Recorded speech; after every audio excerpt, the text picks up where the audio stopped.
Do you have a website, an external presence, employees, an office? Any of these things can be compromised and attacked. How are you defending these assets? Have you penetration tested these public assets? Start 2017 by taking a proactive approach to securing your vulnerable areas. Black Hills Information Security has been helping companies find their weaknesses since 2008. Email consulting@blackhillsinfosec.com and see how they can help you sleep better at night.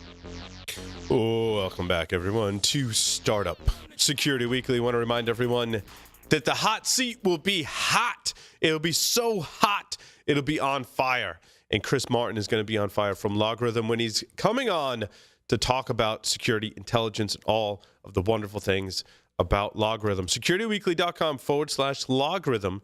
Make sure you go there, because the problem that we're trying to solve is that the security community struggles to understand what those vendors are doing in security vendor land. And if you want to know and you want to find out and have myself and others be your coach and your guide on this journey to understanding how vendors can actually solve your problems, visit securityweekly.com/Logarithm and check them out. You will be pleasantly surprised, perhaps, as to how Logarithm has grown and matured as a company to help you solve not just one problem, but multiple problems. So I'm excited about this webcast. That's December 13th from 3 to 4 Eastern Time. Michael, what do we got this week? Oh, wait. We start out. We got another announcement is what we got. I love it. So if you're interviewing a candidate and you're asking that candidate, how in the world do you keep up with all of these things in security? If they say, I have an itpro.tv subscription, you should hire that person immediately on the spot, because itpro.tv is awesome. And if you're an employer and you want to hire people and then you want to have them acquire skills, you can buy a supervisor portal subscription. So as new employees come on board, you can say, hey, every employee that comes on board for this role has to take these training modules, and you can track their progress through the system, which is great. Because what is the old adage? What if we don't train our employees? Or what if we train our employees? People say what, and they leave. And they leave. And the flip is, what if you don't and they stay? And they stay. So you should always train your employees, and you can do that so easily with itPro TV. itPro TV /startup security. There is a discount code for the individual subscription, SS30. Try it free for 7 days. Get 30% off your monthly subscription. Alrighty, Michael. Now, what do we have? I feel like I didn't do this intentionally, but I feel like the story selection this week is all about brain science. So this first one, it was an Accenture CEO turned a failing leadership into growth. I don't like it as a headline, but I happened to get through it. And what I thought was really interesting was he said, look, I'm the CEO. I've got 100,000 people. And I came in and I said, I'm going to over deliver. We're going to make it profitable. We're going to crush it. He's like, yeah, so totally didn't do that. And had a completely negative impact. Now, I want to point that out. When we talk about value prop on this program, it's what problem do you solve, what value do you create, and what is the impact? We always overlook that impact, but that impact is friction. And he's basically saying, I did it. I burned out my people. I blew trust. We didn't make money. We lost value, right? That's why impact matters. Now, it's because it was a negative impact. But here's the stuff that I really liked. And he talked about the science of inspiring people. So first thing he said was, I realized it just came down to I didn't really need to worry about what the executives, right? The rest, I mean, he's the CEO. What the other executives said, what the board said. What I needed to do was get right with my people and get right with my clients, my customers. And if I could do those two things, everything else would work out. I tend to agree with him. But I like that. He had 4 things here, and I'm going to read these. I wasn't sure, but I think it's important enough. When you give someone a pat on the back, so he's got 4 things he pointed out: neuroscience in the brain, right? It's all about the way that our brain and our bodies emit different chemicals. When you give someone a pat on the back, when you give them a raise, when you otherwise show your appreciation, their brain releases dopamine and they feel excited and engaged. Dopamine, by the way, is absolutely essential to so much in life. Number 2, when we're made to feel defensive, our brains release adrenaline and cortisol. Adrenaline compels us to quickly make the fight or flight decision. Cortisol is also released and will shut down the parts of your body that are not required for survival mode. This impedes inspiration and creativity. For what it's worth, it also screws up your digestion. It screws up your ability to sleep. It messes with your blood pressure. It increases your waistline. It does all sorts of really bad, negative things. Now, I'm going to stop there for a second. This is what a lot of us in security are dealing with right now. And remember Awake Security, Paul, when he came on and he said, look, people describe their jobs as I'm under the gun. I don't like it. I'm tired all the time. And we've created this culture in security where we're quick to tell everybody what's wrong. And they're quick to tell us every time we screw up. We got to break that cycle because we're putting everybody into this fight or flight. You're constant. There's a concept called adrenal fatigue. Some people believe it medically. It's some people are like, I don't know. I can tell you what. I'm a believer in it. All right, keep going. Number 3, when we have positive social interactions, a good meeting, you're socializing, you get to know people outside of work. This is what we're just talking about with Zach. You like the people, you release oxytocin. Oxytocin is often called the love chemical, but it doesn't have to be. That creates this good feeling, right? So when you can create oxytocin, you feel good. You feel a sense of connectedness. Is that what Matt Lauer was trying to create in the workplace, or is that different? He might have wanted more oxytocin. It's funny too. One of the things that they'll tell you, for example, to create oxytocin, and we would say this is probably not a workplace suggestion, especially I think Matt Lauer would prove this. Hugs, but the hug needs to last, I think it's 8 seconds to actually allow the neurotransmitters to release oxytocin or something like that. So if you're going to hug your kids or someone in your life, hug a little longer and you'll get that oxytocin. What if it's like a Dave Kennedy 4-minute hug? Does that release more of the? I'm thinking you've got so much oxytocin. This is why we trust. Listen, when you get that much, you listen, you empathize, and you get better trust. So I think Dave's onto something. He is. He just wants me to trust him enough so he can kiss me and stuff. Usually is how Dave rolls. Yeah, it's funny. That's not even listed on this list. I'm surprised by that. And then it talks about collaborating. When you collaborate, you release serotonin, and when you have high serotonin, you're calm and you're more energized. So when you look at meditation and stuff like that, you want a good supply of dopamine. You want a good supply of serotonin. You'd like a good supply of oxytocin. Those are the things. So when we go look at high performance teams, we talk about the need for trust, the need for some level of safety, the need for a feeling of connectedness and a feeling of belonging. You want people that are calm. You want people that are centered and focused. And so basically what this says, and he goes on. Basically is what this is saying is to have a positive workplace, you can shortcut it by giving all of your employees cocaine and marijuana. I was going to say there are probably solutions to this chemically that would be a little bit different. But I think that mixture covers all the bases here. Is my point. Yeah, and it's only legal in some states, so it's just something to think about there. But here's the one I'm going to come back to, though. Go look at that second point again. When you're under the gun, when you're feeling defensive, when you're stressed out all the time, you're running on adrenaline and cortisol. And I'm going to add in either Red Bull or Mountain Dew and cigarettes. And so, but that's so destructive. And what happens instead is if you understand these basics, you can get so much further. And he goes on, he gives this example of a clock. Okay, cool, whatever. But it's a cycle, I think is the better way to look at it. And as you start focusing on these things and you make people feel included and you thank them, it's got to be genuine, right? We can tell if someone's just BSing us.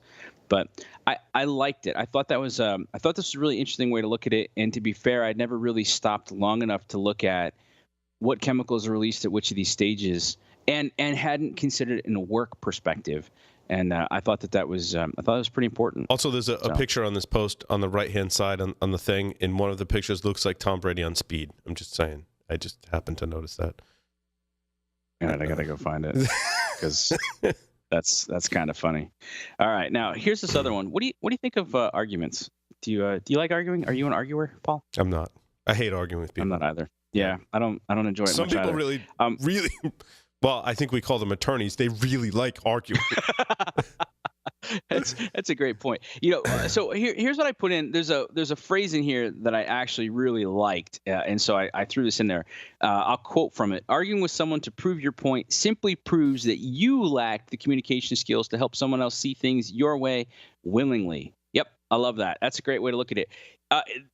What's interesting is in a straight talk framework, when we look at the rounds, first thing you do is you go through a discovery round. Then you move to where you distill down to what's valuable. It's not a consensus, but you're distilling down through a series of mechanisms to get to what's valuable. The third round is the dialogue round. It's not a discussion or a debate, and that's for a reason. When you discuss something, when you debate it, you're trying to win. I'm trying to show you that I'm right and you're wrong. When you have a dialogues are about understanding, and that's this point. You can't win an argument. If you're going to go out at all costs to prove that you're right, you're typically going to piss somebody off.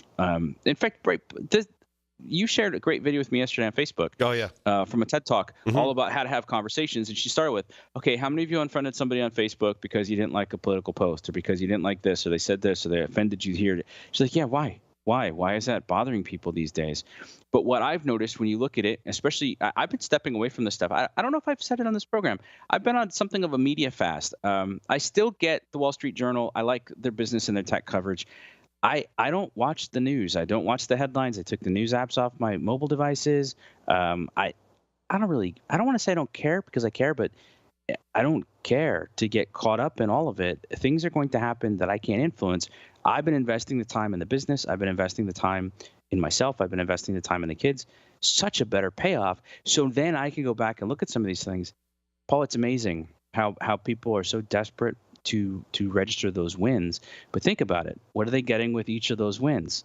They're getting a hit of serotonin, or they're getting that rush of adrenaline, or whatever else. And when we can start realizing that, we can fight those particular needs. A couple things that he suggests, and I suggest as well. Listen carefully, speak purposefully. She talks about this as well in that video that you shared, that TED Talk, where it was, put the mobile phone down. Yeah, but here's the other thing when you're listening to somebody. I've said this a lot. We don't listen with the intent to listen. It's two things. We're so afraid of silence that we get uncomfortable when there's a pause, because we're processing. We need to get comfortable with the pause. But also, a lot of us, we're not listening for anything other than, when do they stop long enough for me to say my next brilliant thing? Yeah. And if you can change that, if you can listen just to listen. It's not about you. Hey, have you ever watched Inside the Actor Studio? I have. Yeah. I can't remember the host's name, but if you just watched, what's his name? James Lipton. James Lipton. When you watch those interviews, do you learn anything about James Lipton? Nope. Nothing. Right? Because he doesn't talk about himself, because it's not the point. He's interviewing the person. And that's one of the key points that I've learned over the years about interviewing. And it's hard not to talk about yourself. Now, his interviews are a little more formal. We can give examples and tell a little story from our experience to help fuel the conversation, as we just did with Zach, which was more of a discussion, I think, than a straight-up interview, right? But I think that's an important point of listening, is you're listening so much that you're asking insightful questions in a series and not listening to what they say and then repeating back something from your own experience. If you're going to repeat something back, explain to them what they just said in your own words to reaffirm what they said. Yeah. Or, what I love to do is to say, I call it story swapping. Oh, is it like? Because then you'll get into more context and detail to it. But that, yeah. And what's interesting in that TED Talk, you know what? We'll have to go find it and throw it in here. Yeah, I really liked it. There were some things that, like, good. Consciously I would do in my interviews over the past 13 years. Subconsciously I would do, and then areas where I'm like, I can get better at these things. They were roughly broken up into about 33% for me when I watched it. So I thought it was a great resource. No, and I appreciated you pointing out to me. The other part of listening carefully then is to speak purposefully. I maybe massage that language a little bit, but the idea to it is, don't say things for the sake of saying things. It's the delivery of, oh, well, I said it. I mean, if they didn't understand it, well, think through what you're going to say before you say it. That's what I love about James Lipton, is when he asks a question, it's very short and very pointed. He doesn't go off in this very thought out. Yeah, and he doesn't go off in this long diatribe to get to his question. He's very pointed with his questions, and I think that's I feel important. Really self-conscious today, Paul. Yeah. Well, you know what I find a lot of times is that, like, it's when you're forming the question, it's the brain kind of runs, and then you're like, oh, I can ask it simpler. What I've always been impressed with James Lipton, in fact, if you've ever paid attention, I think it was maybe Nicole Kidman and there was somebody else. They were like, they stuffed like, wow, you did your prep. Like you like, and he did, and he has, and he's got some really good insights. And I think there's a lot there to learn. Last little bit, leave the snide comments out, leave the passive aggressive approaches out, take the cheap shots out of it. By the way, if you're writing these days, yeah, same advice. I can't tell you how many times, Paul, you and I talked about this on Enterprise Security Weekly on Wednesday. Like, I don't want to reference like root passwords or anything, but goodness gracious, people leave the passive aggressive snide comments out of stuff. And if you're trying to have an honest dialogue with somebody, That doesn't help. The ad hominem attacks, like attacking the person, oh, you won't understand anyway. Oh, you're too dumb. Well, you don't agree with me. Well, then what's wrong with you? That doesn't get anybody anywhere. I don't like it. So leave it out. Don't do it. Talk straight. Unless you can pick on something or someone else that you have in common that you don't like. That might be a way to build some oxytocin. You got your big bonding moment over someone. But seriously, if the person's complaining or pointing out a problem with something or someone else, if you make a snide comment along those lines, that tends to validate their position in it. Yeah, and look, I mean, I'm not myself fantastic at this. Sarcasm is fun. So yeah, I try and work sarcasm into our interviews, for example, and some of the content in the show. And mostly it's not picking on an individual, right? Mostly it's picking on an Apple, a Google, or a Microsoft or something like that. The easy targets. They have feelings too. Google's not evil. I know they had that whole campaign.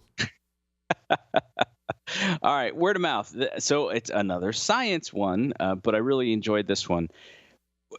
I would have to go pull up the studies, but any time over the last 15 years or so that I've looked at studies on how do we make decisions. So this is going to be important whether you're a CISO, whether you're part of an enterprise security team, you're a vendor, you're a startup. Word of mouth is almost number one. Number two is I saw you at a trade show. I saw, maybe I think a third place now is webinar. Saw you at a webinar. But that word of mouth is absolutely so important. So somebody said, well, let's go figure out why. Like, let's go understand why. Now, here's the thing. If you're a security team, why does it matter? Well, it matters because if you want to go get the right solutions and you want to pay attention to the right startups, obviously watching us is a great strategy, but it's paying attention to who's giving you those insights is great. But also, what do people say about your team? I've been working, Paul, with a lot of security teams lately that they want what we've called influence without authority. You want the other teams to say, hey, security people, come to the beginning of the project. I don't want to dump it on your lap last minute, right? We want to get out of that reactive cycle where it's all adrenaline and cortisol, and we want to get to the point where we've got some oxytocin and serotonin and some dopamine, and we're all feeling good. Well, part of the way that you do that is that word of mouth. If people are excited about the experience that they've had with you and you've helped them solve problems and get where they wanted to go better, faster, they're more likely to come to you. So, okay, how does that work? And really what it comes down to is that there's two interesting things to this that I drew out of it. People's consumption of behavior can be motivated by a desire to offset threats to their sense of self.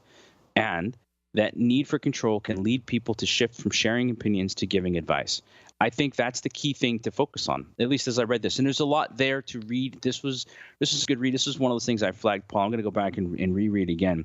But why? Why do I not want to hurt myself? Well, part of my consumption behavior is let me state this differently. No one ever got fired for buying Cisco or IBM or something else. So if a bunch of other CISOs said, oh, I really like this technology, it's working great for me, then I have less risk to myself. So therefore, I think it's kind of interesting. So that's why word of mouth works, because there's a collective nature to it. But people who don't feel control, people who don't feel that they're in control, people who feel marginalized, I'm not going to offer you then my opinion. I'm going to tell you what you need to do. I'm going to assert that control back. Here's why that matters in my take, but maybe you see it differently, Paul. If you ask someone for an opinion and they're able to say, well, here's my situation, right? So they're giving you the context. Here's some of the things I considered. I went with this. This is why it worked for me. I'm not sure it'll work for you, but if you got any questions, let me know. I find that kind of stuff is really helpful. When the person crosses over and says, let me tell you how you're going to do it. You're going to go do this. They're the best. I checked everybody else out. They all suck. This one's the good one. And if you're smart and you seem like a smart person, you'll do what I say. Those are the ones where you should probably say, not sure that's exactly the advice I want. You can be polite and cordial and thank them, but in the back of your head, that's the word of mouth recommendation. Probably not so much. And then you can audit yourself. Are you giving people an opinion with context, or are you telling them what to do because you yourself feel a little bit out of control? What do you think, Paul? I got stuck on no one's ever gotten fired for buying IBM or Cisco. I think, as I've always heard that phrase, and I believe it's kind of false today. And it depends on how you slice it. I think very few people have gotten fired because they chose to purchase IBM. I think lots of people have probably gotten fired for other things that may have surrounded the project that implemented that technology, such as it wasn't the right technology fit, or the implementation was poor, or poor communication to all of the different teams, or just laziness in execution. I don't know. I think that's a fallacy, to be honest with you. I think it's both.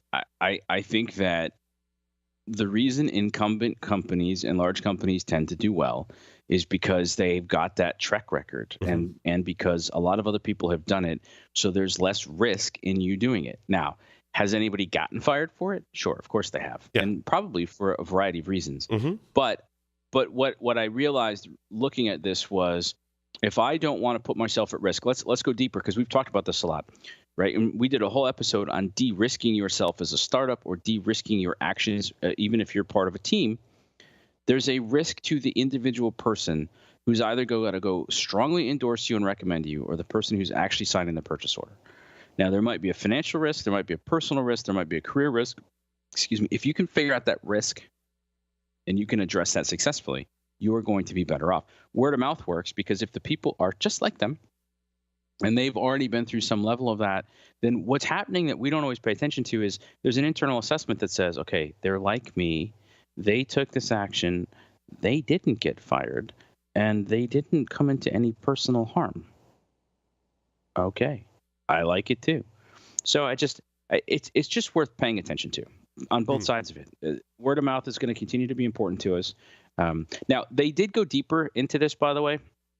They looked at things like Yelp and online reviews and everything else. And the bottom line conclusion here was, I'm paraphrasing, but it was, I'm still going to ask the people closest to me for their advice and insights, but I'm going to continually draw on an increasingly broader spectrum of things. And I think you and I have talked before, Amazon is me, like if I buy anything, I go read the reviews on Amazon. And to be fair, most times I'm just going to purchase it from Amazon, but I read the reviews, and I love reading the negative reviews. And I'm always amazed when it's like 1 star, it showed up a day late, screw them, I hate this company and everything about it. I'm sorry, what did it have to do with the product? Like, what? But, I'll read the reviews. I'm really curious about what other people think. And then I'm always myself trying to put it into some sort of a context to figure out, does that matter to me or not? And I've found in years past, I've spent way too much time reading the comments and overanalyzing it. So I've tried to speed up that process a little bit, which I guess sets us up to, how do you turn your insight into execution? So here's the challenge. You get the team together, Paul, and everybody's excited. We got all these ideas. We throw them all over the whiteboard. Yeah, rah, rah. How do we move that from, I love it, we should totally do that, to actually doing it? This is going to surprise you, but here's some more brain science for you. New insights are fragile. What this means, and it's interesting, if you've ever done yoga or meditation, or you've studied any of these things, they'll always talk about forging a new groove or working the new groove. So if you're trying to learn some sort of a new exercise, you've got to do it, and you've got to work through that uncomfortable period until it becomes natural. Right? And there's a lot of science around how that works. But the bottom line is, even when you see something and you're really excited about it and everybody sounds good, you're having a total oxytocin moment and everybody's feeling great. Yeah, but then you get back on Monday, well, the old patterns take over, not the new patterns. So how do you get to this new pattern? You've got to keep reactivating it. You've got to keep getting people excited about this concept. All right, and I'm going to say small bets until it becomes a more established groove. Of course, you've got to realize that everybody's overcome with noise. We're like, I like to say, we're starving for knowledge, but drowning in information. We don't have an information problem. And I said, somebody pointed out something interesting the other day. I can't remember where I came across it. It was either a discussion or something. And they were pointing out how, this existed 200, 300 years ago. We have never in history not had a time, modern history, where we weren't inundated with some sort of information or the gossip of the day. Is it more now? Absolutely. It's proliferated, but it's always been an interesting challenge. And if you can steel yourself from it, if you can move away from it, right, like my media fast and stuff, I think you get to a lot better. So they said, here's 4 habits. Here's 4 things you can do. You can develop. First thing is document stuff in real time. I'll tell you, I'm becoming more and more. This is becoming more and more important to me. Those of you that have done this, whiteboards are awesome. I'm really enjoying some of the new tablet experiences that you can have. But the idea is bring people together and solidify it while you're doing it. Don't have the meeting and then say, okay, someone write that up. Write it up as you're going. Document it, whether it's mind mapping or just writing on the whiteboard and snapping pictures or whatever. Do it, get it visual, get people involved in the process. Paul, I mean, you and I did that when we were in your office a couple weeks ago. Something on my whiteboard. Before I leave today, there's something on my whiteboard that we need to discuss as a team and take pictures of. Yep. All right. Second thing, manage your attention ruthlessly. This is something I'm putting a lot of my own focus on right now. I added the word ruthlessly. The article was a little bit kinder about it, but we only have so many hours in a day. We only have so much attention. There's only so many things we can do. So you can go play around on social media or, check out cat pictures, or you can focus on this one thing. And as I've been talking to more and more people about it, what's cool is you can just do this thing for, 5, 10 minutes, 25 minutes. I've got a concept I'm working on. When I get it a little bit better, I'll try to share it. But I was realizing some pieces about this yesterday that I can actually break it into like 3 8-minute segments a day and keep it moving. But you've got to be really keen on that. Like, this is what's important to me today, and this is what I'm going to do. When you go look at it, right, the Stoics were good at doing this. Marshall Goldsmith wrote a book called Triggers, which I really enjoyed. And he talks about asking yourself questions. At the end of the day, right? What was important to you? Did you do stuff? So at the end of the literal day, one of his examples is, I paid someone to call me every night at the set time and ask me my list of questions. And his list of questions, if I'm remembering correctly, was like 20, 25 questions long. But, did you write in your journal today? Did you do this today? Did you do this today? And those are those reminders. That's activating and reactivating those pieces to it, which feeds into that next part. Questions reactivate those aha moments, those insights, those things that sparked people and got them excited. You got to keep reactivating. How do you reactivate them? You ask questions. Everybody knows I love the questions, so it's not a surprise. And then the last part was notice the deadlines. Said a lot of times we'll set a deadline and then the deadline comes and goes and nothing happens because, everybody's busy. They said, no, you can't do that. Notice the deadlines, honor the deadlines, and pay attention to them when they show up. I thought it was good advice, and I think it's an important thing because I think a lot of it is project management 101. And I think it really, with the articles, what I took away from it was have goals and priorities. And those are going to change. Realize that no one can accurately predict the future 100% of the time. But when you do that brainstorming session, as I'm known as the salad shooter, I've learned that we need to develop goals from those, right? And then develop the priorities and try to understand what the dependencies are in the order. That's part of priorities, so that you can go to execution. And that's how I've had some good success, I think. With especially some recent projects, is I didn't just like wake up one day and learn all that. It's been a learning experience over time. And listen, you don't always get it right. You got to be comfortable with that too. I mean, we just mostly the staff here spent most of the day yesterday reconstructing some things in the studio after we completed a big project, because we're like, oh, this probably should have been step 2 rather than step 7.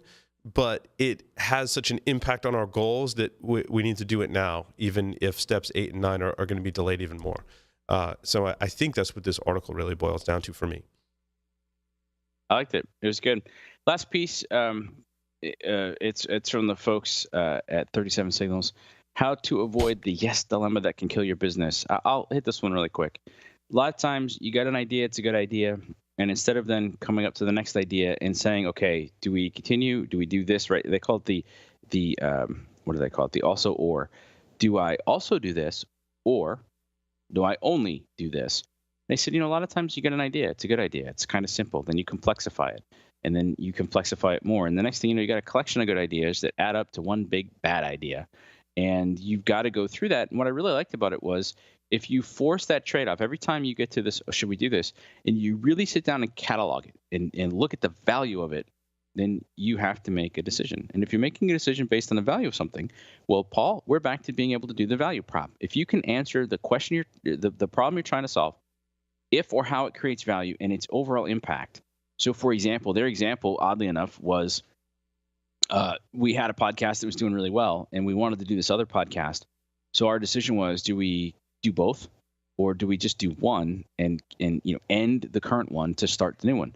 And in their decision was end the old one, start the new one. Cool. Other people don't. I mean, we've successfully added shows to the network and to the platform that you've built, and I'm excited about that. And it fits in what you have with the crew and the production and everything else, and it meets the needs of the community. People who are a little bit more limited, though, have this tendency to just keep doing stuff and saying yes to everything, and they get overrun, and then everything just kind of gets stymied and gunked up in the works. Yep. All right. Lots of startup and security news. Yeah. Now this is too, and this is why I what we look at on this program, right? So our goal here is to improve the security of business by exploring the business of security. We talked about some of these on the Enterprise Security Weekly show on Wednesday. So if these are things you're interested in the enterprise, you haven't seen that show, go take a listen, because I thought Paul had some really great insights on this. Thank you. And we'll go over some of them here quick, especially the ones that I can remember. So let's talk first. McAfee acquired SkyHigh. Now, we didn't get a lot into the details. It's undisclosed, which I think is interesting. SkyHigh raised $106.5 million, 4 rounds since 2012. It's a pretty impressive raise. Last was $40 million Series D, September 2016. So that's good, right? Series D's growth mode, that's about where they should have been. The revenue was estimated roughly to be $45 million. Take that with a big grain of salt. I think this is kind of interesting because it's showing us the solidification of the CASB space, the importance of it, but it's also showing us that for as many vendors as there were, things are going to start to solidify now. How did you take that? Well, I look at these numbers, Michael, and I think they had probably just enough sales to justify their raise and justify their exit to McAfee. In other words, McAfee said, we can make money with this. So it's funny because we don't know what the actual buyout was, but if they've done roughly $45 million in sales, they're roughly $150 million in funding. McAfee likely saw some growth potential beyond that. In other words, they are crossing the chasm, right? And they can see a real potential for growth to recoup all of that investment and make money. So, although if it was undisclosed, who knows? But I really think that McAfee bought them because they think they can make money with it in a new market space and really seems some further accelerated growth in that area. Yeah, I mean, I you and I talked recently about how, okay, so what's McAfee going to do? They've got this private equity money, and where are they going to go with it? And boom, there you go. So we're starting to see some movement on it, and I think it's interesting. Now, what's also interesting is McAfee, one of the major investors is Thoma Bravo, and also in the news this week, Barracuda was acquired for $1.6 billion. So about 4 years ago, Barracuda spun out and went public. I forgot all the numbers. I threw it out. It's in a VentureBeat article in terms of how much they raised at the time and whatnot. Now, when you and I looked at this on Wednesday, what we thought was kind of interesting was twofold. First, they're doing some interesting things that you and I hadn't paid attention to, which I think is interesting because we cover a lot of this stuff. So here they are 4 years later, they're going public. They're going private again. Depending on how you're looking at it, the investors got a pretty good bump out of it, somewhere between 10 to 22% over what it's been trading at. So that's not bad in order to take it private again. But there was a line in the bottom of the article, Paul, that basically said, yeah, based on everybody else in the industry, they're just not performing that well as a public company. So this is awesome for them to go private again, and now they can get things done. Now, to be fair, when you're a public company, you do have a lot of scrutiny. And one of the things that we've looked at is a lot of times when you're a public company, you don't do as much R&D, you don't do as much growth, you don't do as much expansion. Right. It definitely seems like Barracuda, though, has positioned themselves really well, and I'll be really curious to see how that works out. But what always goes on in the back of my head, and I have absolutely no connections here or no inside knowledge, but this is also, so Thoma Bravo is the one who put up the money and brought them back. And so there's an article about all the stuff Thoma Bravo's in, and you and I talked about this a little bit on Wednesday. There's a lot of security companies in there. And if they're using McAfee as a major engine, I mean, Barracuda is its own brand. It stands alone. So it's just, I'm always curious to say, where are you guys going to go with this? Like, what's the play? Like, where's it going to go? But it's, I think it's interesting to pay attention to.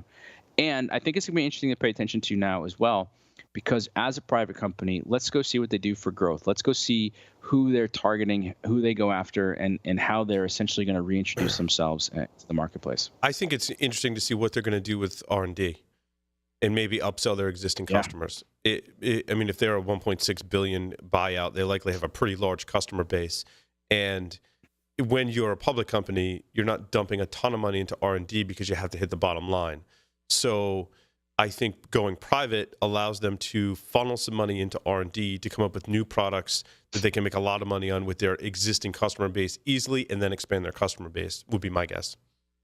Yeah, and look, that's going to match, right? The PE hold times are up. So private equity typically, like, they love these big billion-dollar deals, and you'll see on average, and like I said, the numbers are going up. They'll hold the company 2, 3, 4, 5 years, and then they'll exit it, but they'll exit it much higher. Like it's they bought in for 1.6, they'll exit 3, 4, $5 billion. So it'll be curious to see how that plays out. But I think it's good. Like I take this as a good sign, and I'm going to be paying more attention to them. I'll see where they go. Pwnie Express, $8 million. Now, I couldn't tell. I read one account. This was a Series C raise. Another said it was an equity raise. It was existing investors all came in for this particular thing. So they've raised about $26 million in three rounds since 2013, and they named a new CEO. I know they're sponsors. They're friends of the show. I know that you guys have done a lot of stuff. I mean, this feels like a great congratulations. What are your thoughts on this, Paul? Oh, I think it's great for Pwnie Express. I'm not sure what has been told to me in confidence and what I can say publicly. Yeah, and I don't mean to put you on the spot. Yeah, so. they are a sponsor, but I can say that we've worked with Pwnie Express for quite some time. In fact, when they debuted with their pen tester product and I used it as a pen tester, I was super impressed. And from that point, worked to get them as a sponsor. And they did become a sponsor, and we love working with them. So, well, you know what I like too? I feel like in one of the shows you and I have done somewhere in the last 2 or 3 weeks, you made a comment about Pwnie Express, and we talked about somebody going after IoT, and you said, yeah, but they're not like Pwnie Express. They're really doing it. And so I think this raise, whether it's a Series C or an equity, is great. And if you read the press release on it, not only are they naming the new CEO, but they said, look, this is going to give us growth. Great. So if they're at a Series C, whether it's equity or Series C, that's about the stage they're at. And they're saying this money is going to let us fuel our growth. They're right on track. Like, based on the numbers and everything we'd expect to see, that's pretty exciting. The success stories, the success I like with Pwnie Express, and again, they're a sponsor, is that a lot of vendors will tout visibility, and that's one thing. What Pwnie allows you to do, and they've got some great case studies, such as with the NFL, is they allow you to identify what's yours as an organization and what falls outside of that, and very, very distinctly make that delineation so that you can identify threats. And that's what I think really separates out Pwnie from some of the other vendors. Again, I'm biased because they are a longstanding sponsor, but. Yeah, but let me just comment on that, because you and I have been working together for a while now. But one of the things that consistently impresses me is that somebody's not a sponsor on the program because they wrote a check. If somebody's a sponsor, right? And in fact, I'm much more in favor of saying a partner of the effort to bring forth this type of programming and to both advance the industry and the community. That's because they've talked to you and they've talked to the other hosts and people that you trust, and they're impressive. I haven't come across anybody who's been on this network that I'm like, what were you thinking, Paul? Right. And so, take a moment, Paul, and realize that you've done a huge service for the industry and a big service for the community, because you're spending time and effort looking at people, and you're not just trying to turn a buck. You're interested in working with people that are making a difference. And you are too, because Michael, I know you're busy, but you need to spend an hour with this sponsor and just make sure that you're as impressed as I am, just to be sure. So that's kind of how some of the validation process works around here, a little behind the scenes. Well, I'll just leave it this part. It's always fun when Paul and I, and it was such a blast being in the same room on some of these calls together, because we can like give each other hand signals, and like you're watching our eyes get wider, and like, okay, yeah, and this question, and what about this, and how about, and it's like, wow, and we get done. It's there's a real passion to this stuff. All right, $25 million Series A. That's a huge number, and I didn't get a chance to do any background on this. ReversingLabs. So what's interesting, and I'm a straight talker. it's the most interesting thing, Paul. If you haven't looked at their website, go to their website. The website, the landing page is all an ode to, hey, we raised $25 million. You scroll down, by the way, we're really excited. We just raised $25 million. Also, we just raised 20. I was like, wow. But what do? You get down a little bit. It says they do advanced threat hunting and analysis, elastic file analysis, malware hunting, and reputation services. That doesn't match what they do in Owler. So, Paul? Yeah. So ReversingLabs is kind of the back end company to a lot of the more public facing companies. Basically, if you want to identify a file or process as malicious, you can hook up with ReversingLabs and you can send them data and they'll send it back to you and tell you whether it's bad or not. They're kind of like the back end provider to a lot of security vendors today. I'm being careful not to give too much away. People could probably read between the lines, but I have had experience with ReversingLabs and been very impressed with their services and their products, which are really geared not necessarily to the enterprise, although with their Series B, they probably will start making a play into the enterprise would be my guess, but largely they've been a back-end provider for many security vendors. Okay, so you're not surprised by this raise? Not at all. Not at all. Not right. Because it's a big number, but they've been around for so long. So you're right. So for them now to step into that space, and they're going to go to an already crowded market, they've got to go in guns blazing, big dollars, and shake it up a little bit. So a $25 million Series A, they're going to scale up fast and go after it. So this is almost like a B. Well, no, all right, it's an A rate, but it's big. But despite my being a little bit thrown at their website, you're kind of impressed with what they're able to do. Yeah, because I have experience with ReversingLabs. All possible. Well, I was hoping that you would. Last bit, this just came across today, so I threw it up there because we've been asked to try to take a look at some more global stuff, which we're happy to do. And those of you who gave us suggestions on Twitter, we've filtered them to the team, and we're going to start looking for some of those interviews in the coming year and tracking some of those things. And you're going to see some more changes coming up on this program. But I saw this one, Bitdefender. So they're a Romanian-based company, and they took on some new private equity and with it a $600 million valuation. Paul, here's what stood out in my mind, because it basically puts them on par of saying, hey, look, we're big. Y'all are paying attention to Kaspersky. Well, how about us? And that's exactly what went in my head was, a lot of these big companies are in the news lately and not always in the most favorable light. And so Bitdefender, basically by coming out saying, look at us, we're worth $600 million. I think it's an interesting play to at least say, we're real. Like we're all over the place. You should pay more attention to us. Any thoughts on that? Not really, to be honest with you. So it didn't perk your ears up? No. All right. Well, that's what we had on the week. That's the big thing. I should probably pay more attention to Bitdefender, and I haven't. I've heard them come up a couple times. I mean, I've seen people use their stuff, and so it's like one of those things that I've kind of paid attention to, but I haven't really paid a lot of attention to. And so, in fairness, this headline worked. Like it caught my attention, and I think that we'll see some more of that type of stuff as we go. And I'm sure as we get to the end of the year, I think we're going to see some more activity. So we'll stay on top of all of it. A lot of times we talk about how our journeys are going. Paul, how are things going for you? Things are going really well. No major updates at this time. John and I, typically this year is time of the year is very busy for us. John's very busy teaching in pen testing as everyone wants their activities in the end of the year. So we'll have some fresh announcements next year. Well, it's good. I look forward to it.